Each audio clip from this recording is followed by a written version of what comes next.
আসসালামু আলাইকুম বন্ধুগণ। আমাদের সামনে একটি ল্যাপটপ আছে। এই ল্যাপটপটি অন হচ্ছে না। এটা দীর্ঘ 1 মাস যাবৎ বন্ধ ছিল। ঠিক আছে, এটা আমি এই যে লাল লাইট জ্বলছে, অর্থাৎ পাওয়ার বাটনের পাওয়ার যে লাইনটা আছে সেটা, ঠিক আছে, পাওয়ার লাইনটি জ্বলে আছে।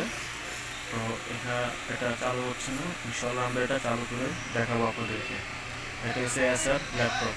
ঠিক আছে, প্রথমে যে কাজটি করতে হবে সেটা হলো এই নাটগুলোকে আপনাকে খুলে নেবেন। ঠিক আছে, পিছনের ব্যাক পার্ট ঠিক করে এটাকে আপনার পিছনের যে নাটগুলো আছে সেগুলো সম্পূর্ণ খুলবেন।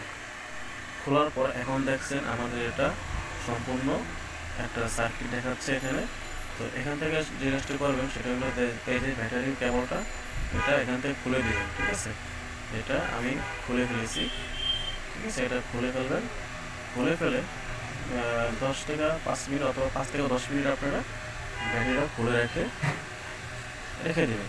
কোনো কাজ করা লাগবে না, শুধু এই ব্যাটারি লাইনটি খুলে দেবেন আর দেখবেন যে অন্য অন্য লাইনগুলো ঢিলা আছে কিনা অথবা লুজ আছে কিনা। ঠিক আছে, এগুলো একটু দেখে নেবেন। সব ঠিকঠাক থাকলে কোনো কাজ করা লাগবে না, শুধু ব্যাটারির কেবলটি এই তারটি খুলে আপনারা রেখে দেবেন। ওকে, এটা হলো ব্যাটারি। ঠিক আছে, এটা সম্পূর্ণ একটা বড় ব্যাটারি, কালো যেটা দেখতেছেন এটা। আর কেবল কিন্তু শুধু এটা, এই কেবল 5-10 মিনিট হয়ে গেলে বাস লাগিয়ে আবার বাটনটা ক্লিক করে দেবেন, পাওয়ার বাটনটা। ঠিক আছে, পাওয়ার বাটনটা ক্লিক করে দেখলে এই যে আমাদের ল্যাপটপটি অন হয়ে গেছে। ঠিক আছে, ঠিক আছে বন্ধুরা, তাহলে কোনো সমস্যা হলে অথবা কোনো কিছু জানা দরকার থাকলে অবশ্যই আমাকে ইনবক্সে লক করবেন।